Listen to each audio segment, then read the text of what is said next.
Bueno, ayer se conmemoró el centenario de la Revolución Rusa, de la Revolución Bolchevique, para ser más preciso, uno de los eventos más importantes del siglo XX que dejó una huella profunda en la evolución política de Rusia y del resto del mundo. Sin embargo, el gobierno de Vladimir Putin trató este aniversario histórico con discreción. Lo que antes era una ceremonia con un desfile inmenso, este año ha sido bastante modesto, más un discurso de reconciliación histórica que de fervor nacionalista. La semana pasada discutimos las particularidades de esta revolución, sus distintos actores y los mitos que se han creado en torno a ella, desde sus antecedentes hasta sus secuelas inesperadas. Sin embargo, este es un proceso histórico tan complejo y apasionante que apenas logramos cubrir, digamos, la punta del iceberg. Ahora, a un día del centenario, nos proponemos ahondar en este legado histórico y cómo se percibe la revolución bolchevique a la fecha. Para hablar del tema están de nuevo con nosotros nuestro colaborador Javier Tello. Javier, ¿cómo estás? Muy buenas noches. Buenas noches. Y de nuevo tenemos a Rainer Matos Franco, internacionalista por el Colegio de México, quien escribió la historia breve de Rusia. ¿Cómo estás, Rainer? Gracias, Leo. Buenas noches por venir. Yo creo que hay que comenzar, después, la semana pasada, de hacer como un recuento histórico de cómo llegamos a la revolución bolchevique y lo que pasó después de la revolución bolchevique, Javier, Rainer. Yo creo que hay que decir qué pasó, qué se consolidó, qué tipo de régimen se consolidó ahí, Javier. Claro, tú preguntabas la semana pasada si había una fecha clave, un evento clave, un parteaguas, que si había sido el asesinato, ejecución de la familia del zar, etcétera. Y yo creo que no hay un claro momento. Podrías decir que es cuando deciden de inmediato los bolcheviques clausurar la Asamblea Constituyente. Es una decisión muy claramente que apunta en una dirección. El siguiente momento tal vez sería la decisión de prohibir la oposición. Inicialmente hay una cierta cooperación, por más que hay tensiones entre las izquierdas, pero rápidamente los bolcheviques deciden prohibirlas.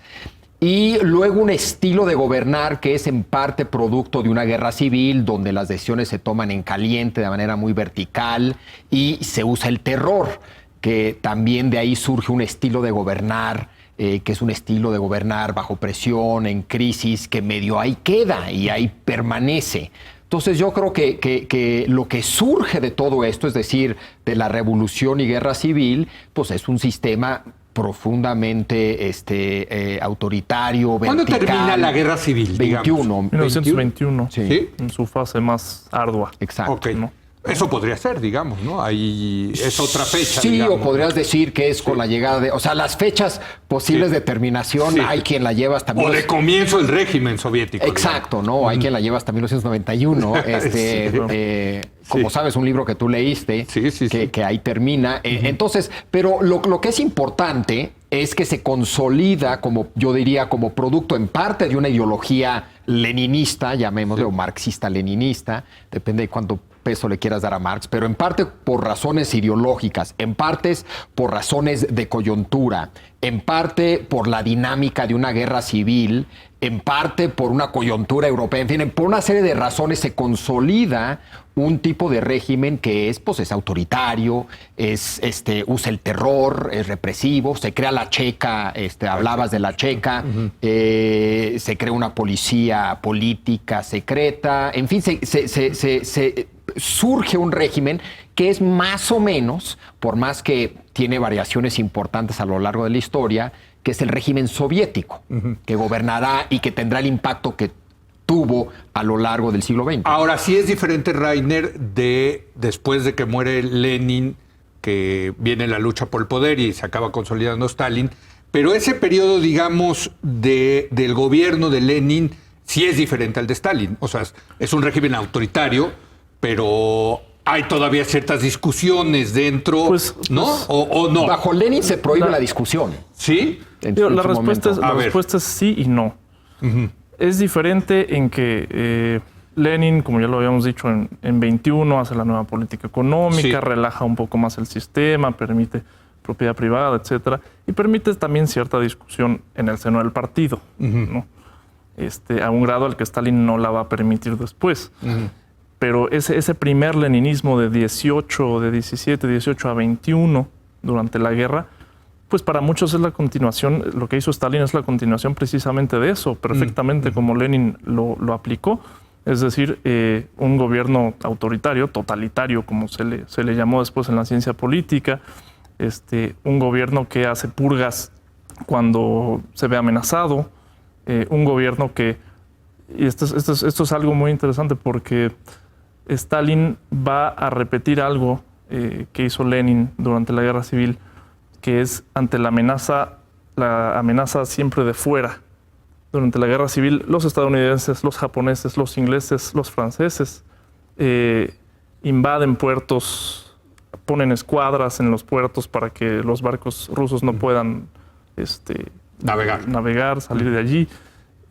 Invaden con tropas para propósitos muy específicos en lugares específicos. Y ese recuerdo no una invasión, pero ese recuerdo de la intervención extranjera va a estar muy presente después en Stalin. Y por eso va a ir cambiando también su política económica, va a tener que industrializar el país masivamente a finales de los 20, va a tener que romper con la nueva política económica. Oye, un proceso de industrialización, por cierto, que se hizo a mansalva con unos costos enormes, pero que la verdad, todos los análisis que yo he leído permitió que la Unión Soviética pudiera darle guerra, ahora sí que a los nazis en la Segunda Guerra Mundial, ¿no? O sea, finalmente, de algún lado sí salieron tanques y coches y no, o sea, que no se producían antes en Rusia, ¿no? Sí, o en la Unión Soviética, más, ¿no? Entre una tercera y cuarta parte de todo el esfuerzo de guerra en la Segunda Guerra Mundial era industria rusa, eran armas rusas, aviones, etcétera. Esa industrialización sí trajo, una... A un costo enorme, claro. Enorme, y de hambrunas, indudablemente. ¿no? Sí. Curiosamente, y lo dice un gran historiador Eric Hobsbawm en su libro sobre el siglo XX, el siglo XX corto, que para él lo define en buena medida la revolución bolchevique, uno de los legados de la revolución bolchevique y la Unión Soviética es salvar la democracia liberal.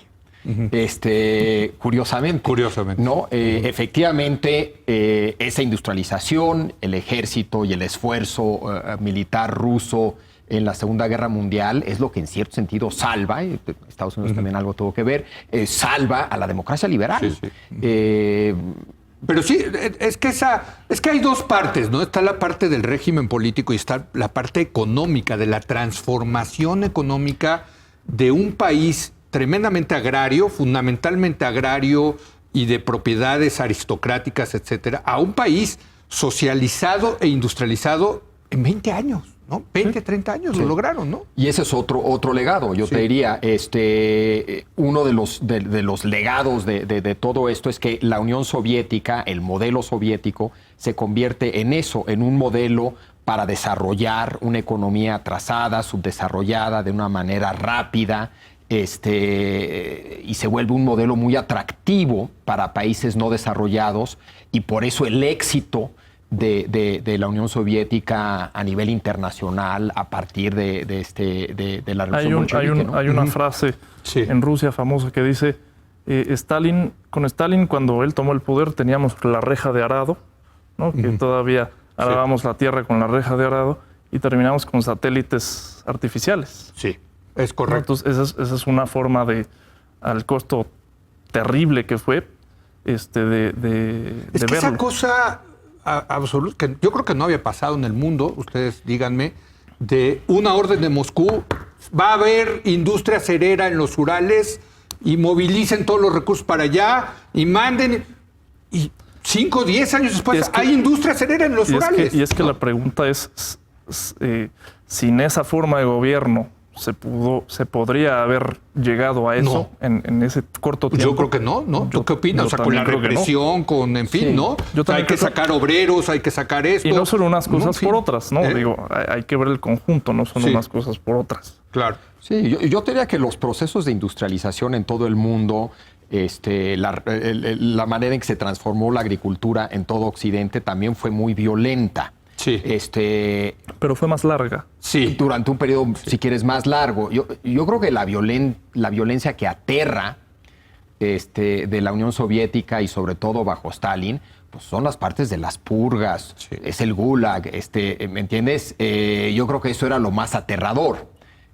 Bueno, y el campo sufrió muchísimo. Bueno, Javier. O sea, a ver, quizá uno de los legados de la revolución bolchevique, a quien más afectó fue al campo ruso, ucraniano, georgiano, ¿no? La decisión de colectivizar la agricultura fue de una violencia tremenda. Así es. Y que tenía su lógica, era requisar el grano para venderlo la industrialización y comprar insumos e industrializar el país. Sí. Exacto. Ahora, antes de irme a la pausa, sí creo que tenemos que dedicarle unos minutos a la figura de Lenin. O sea, cuando pensamos de la revolución bolchevique, vemos, aquí nos ponen la cara de Lenin, ¿no? Para ilustrarla. Sí. ¿Qué papel jugó Lenin en esto? No, fue el líder indiscutible. Sí.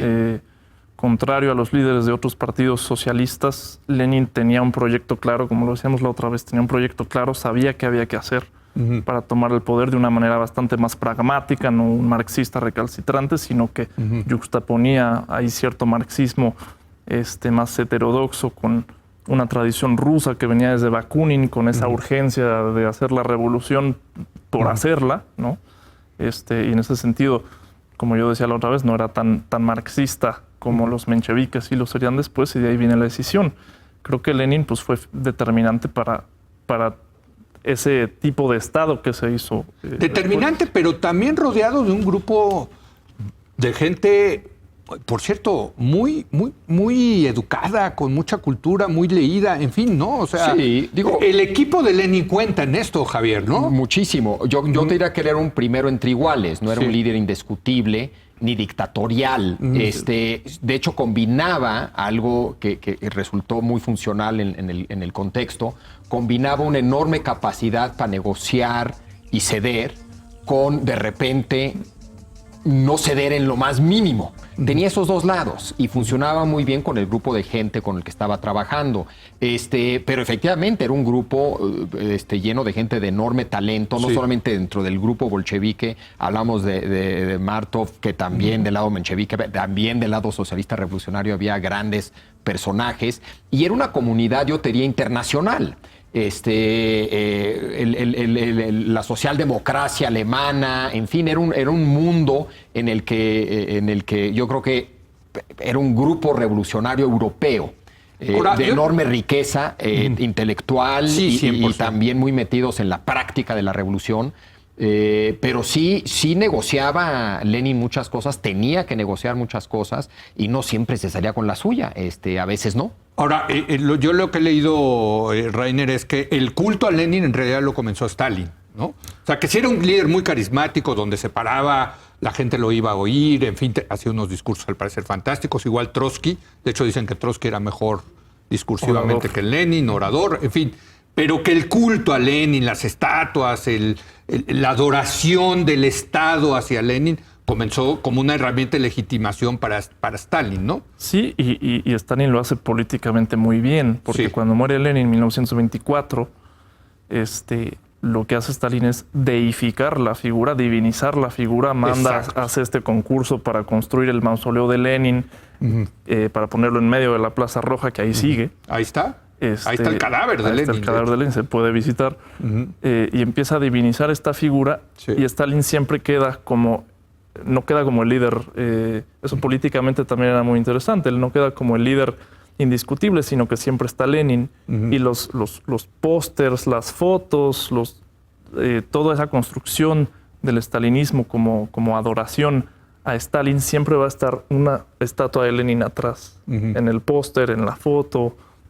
Lo usaba muy bien en ese sentido. Pero era Lenin como símbolo de la Revolución de Octubre, que era el mito fundacional, más que la figura en sí de Lenin, que también, pero era quien encarnaba la exitosa Revolución de Octubre que había transformado para siempre y para bien a Rusia, ahora a la Unión Soviética. Es decir, era Era un poco como Benito Juárez en México y el uso de Benito Juárez por días. Sí, claro. Y también de Benito Juárez, no como la persona, sino la encarnación del proyecto liberal, de la reforma, etcétera, etcétera. Sí, porque incluso Stalin tenía diferencias con Lenin.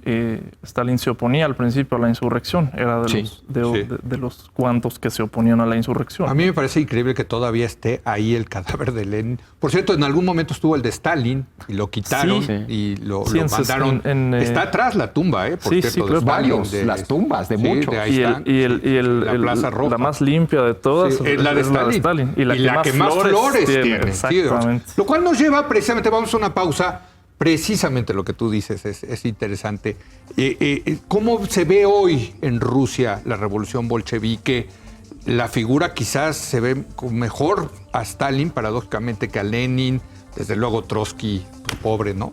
Trotsky sigue enterrado aquí en México, por cierto, aquí en Coyoacán. En fin, regresamos en un momento más para seguir debatiendo este apasionante tema de la revolución bolchevique.